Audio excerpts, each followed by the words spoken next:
So hello everyone. So let's continue our analysis of induction motor. So in the one of the previous classes we have derived an expression for torque of induction motor. That was the general expression under starting condition and this one. So now we will derive the expression for the torque of induction motor under running conditions. Okay. So it's just a slight modification of the earlier expression that we had derived.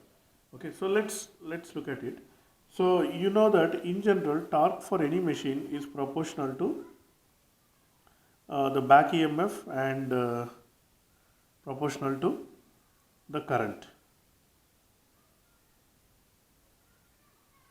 So in fact the torque is proportional to flux into current, but then the back EMF and the flux are proportional to each other. Therefore torque is proportional to back EMF into current. Now when it comes to an AC machine, then this is an AC quantity and this is an AC quantity. So the concept of power factor comes into picture. So we multiplied by cos of the angle between the back EMF and this one. So I'll just write PF, power factor here. So this is in general. So now talking about induction motor, so I have torque proportional to ER IR cos phi r. Okay. So let me explain what are the terms in this. Okay. We can also denote it as R. Okay. So the subscript R represents the rotor. Okay. So torque developed in the rotor is proportional to EMF induced in the rotor, current flowing through the rotor conductors. So these are all per phase quantities, and then cos phi r is the cos of angle between ER and IR, because these two are alternating quantities. So this is basically the power factor. Okay. Now if you look at the rotor circuit, what is the current in the rotor? Okay. So the rotor circuit consists of rotor resistance RR plus JXR. Okay. Now the rotor resistance is basically constant. So RR is nothing but R2. Okay. So remember we use the subscript 2 for the denoting the rotor quantities. Now what is XR? Okay, so XR is nothing but the rotor reactance, that is function of the slip. Okay, so S into XR. So why is it like this? Because the frequency of the rotor EMF and the frequency of the rotor currents is nothing but S into Fs. Okay, so remember we had derived Fr is nothing but S into Fs. Fs is the supply frequency and S is the slip, and therefore Fr is the rotor frequency. Okay. So when the rotor is at standstill, S equal to 1, therefore frequency of the rotor is equal to the frequency of the stator. Basically it's working like a stationary transformer.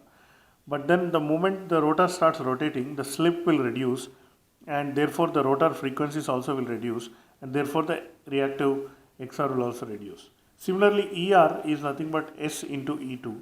So where E2 is the standstill EMF induced in the rotor, whereas S into E2 is the EMF induced in the rotor during the running condition with slip of S. Okay. So again, just to refresh your memory, the slip is nothing but Ns minus Nr divided by Ns. So basically this is like a fraction or a percentage. How much percentage is slower is the rotor rotating with respect to the synchronous speed. So that is the thing. So if that means if I say slip is 5%, that means it is 5% slower than the synchronous speed, or I could say NR is 95% of the synchronous speed. So all these things are synonymous. Alright, so these quantities whatever I have just now written, I will substitute into this equation. First of all, let me also write out what is IR. So what is IR? Current in the rotor. Current in the rotor per phase. Okay, so nothing but EMF of the rotor divided by impedance of the rotor. That is nothing but S into E2, and then impedance of the rotor is nothing but square root of R2 square plus SX2 square. Okay. So this is IR, and then what is cos phi r? So this is the power factor of the rotor. So nothing but RR by ZR. Okay, so you know the formula for power factor, this is R by Z. Okay, so again you can remember the power triangle. So this is phi r, this is r, and this is x in, this is r2, this is x into sx2, and then this is z2. Okay. So what is this? So I can now RR is nothing but R2, whereas ZR is nothing but square root of R2 square plus SX2 square. Okay. So now I have all the ingredients. So what is the rotor torque proportional to? So first I have one ER, so I just write as it is ER from the, so this I denote as equation A. So I am just substituting things into equation A. Okay. Now in the place of IR, I will substitute this one, S into E2 divided by square root of R2 square plus SX2 whole square. Okay. And then again multiplied by R2 divided by square root of R2 square plus SX2 whole square. Okay. So this is the expression. So again torque in the rotor is proportional to, now ER is nothing but, so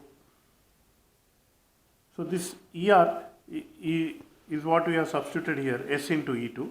So that I already got it.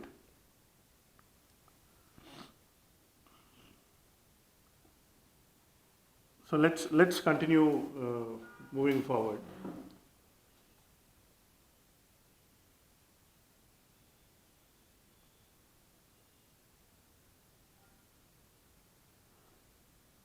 So I get, if I further simplify it, the square root and square root will cancel out each other.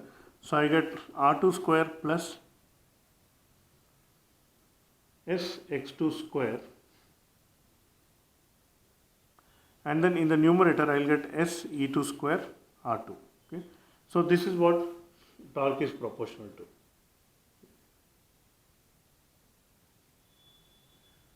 Now if I further substitute, so I'll get rotor torque. The constant of proportionality we already know from the previous example that we had seen. So here you see the starting torque, the constant of proportionality is 3 pi 2 pi ns. Okay, so that's what I'll substitute here, 3 by 2 pi ns. So this is synchronous speed in revolutions per second. Okay, that's why I'm using the lower caps ns. And then the rest of the equation I'll get S E2 square R2 by R2 square plus SX2 square. Okay. So this is about the expression. If you notice, the only difference compared to the previous expression that we got, so this one and this one, if I substitute S equal to 1, I will once again get the starting torque of the motor. Okay.